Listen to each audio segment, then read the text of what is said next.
নমস্কার বন্ধুরা, আমার চ্যানেলে আপনাদের স্বাগত। তো প্রতিদিনের মতো আজকেও একটা নতুন ধরনের ভিডিও নিয়ে এসেছি। আজ বানাবো ভেন্ডি আর টমেটো দিয়ে একটা চটপটা রেসিপি। তো চলুন দেখে নেওয়া যাক আমি কিভাবে এই রেসিপিটা রান্না করি।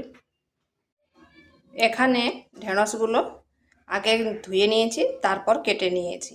মানে কাটার পর ধুলে কীরকম একটা লেলে ভাব হয়, তাই আগে ধুয়ে নিয়েছি, তারপর ঢেঁড়সগুলো এইভাবে কেটে নিয়েছি। কড়াইতে দিয়ে দিচ্ছি তেল।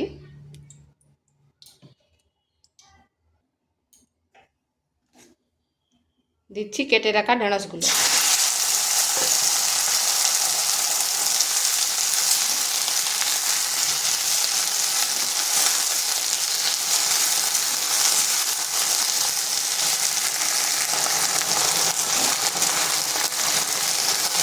এখন আমি নুন দেব নি, আর হাই আঁচে ঢেঁড়সগুলো একটু হালকা ভেজে নেব। 1 মিনিট মতো ঢাকা দিয়ে দিচ্ছি। আঁচটা কিন্তু হাই আঁচে রেখেছি।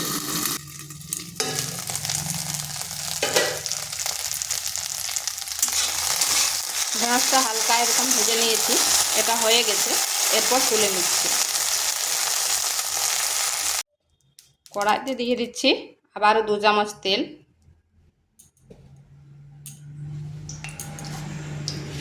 গোটা জিরা,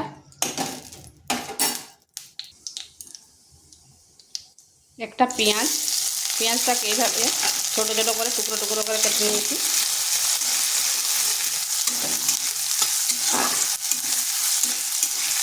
পেঁয়াজটা হালকা একটু ভেজে নেব।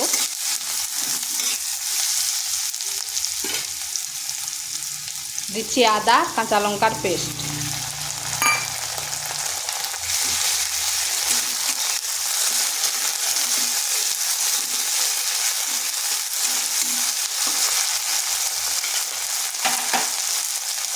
একটা টমেটোকে গ্রেট করে নিয়েছি।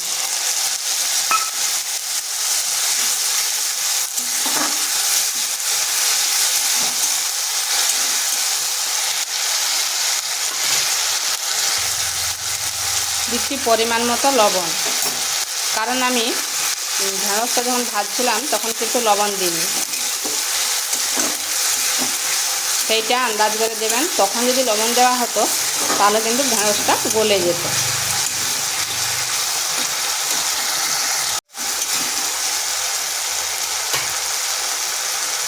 হলুদ গুঁড়ো, জিরে গুঁড়ো,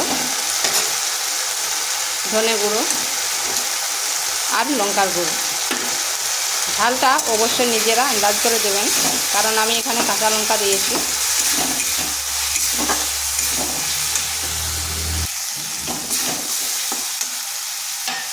সামান্য একটু জল দেব। মশলাটা ভালো করে কষিয়ে নিচ্ছি।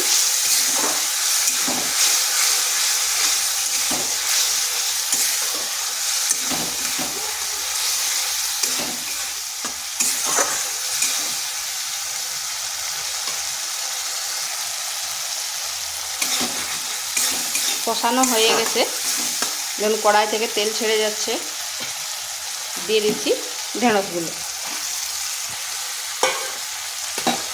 এই মশলার সাথে ঢেঁড়সগুলো ভালো করে মিশিয়ে নিতে হবে।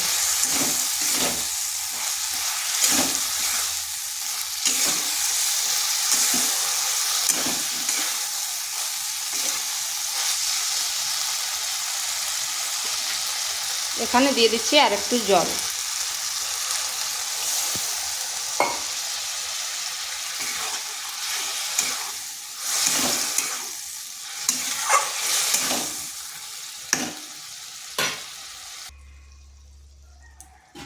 এটাকে ঢাকা দিয়ে 1 থেকে 1.5 মিনিট রেখে দিচ্ছি। আঁচটা কিন্তু মিডিয়াম আঁচে রেখেছি।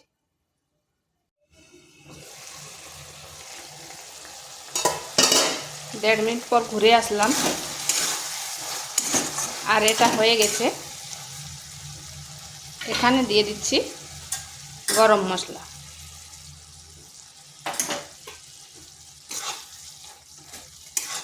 তো এইভাবে একবার ঢেঁড়সের এই চটপটা রেসিপিটা করে দেখবেন, সবার কিন্তু খুব পছন্দ হবে।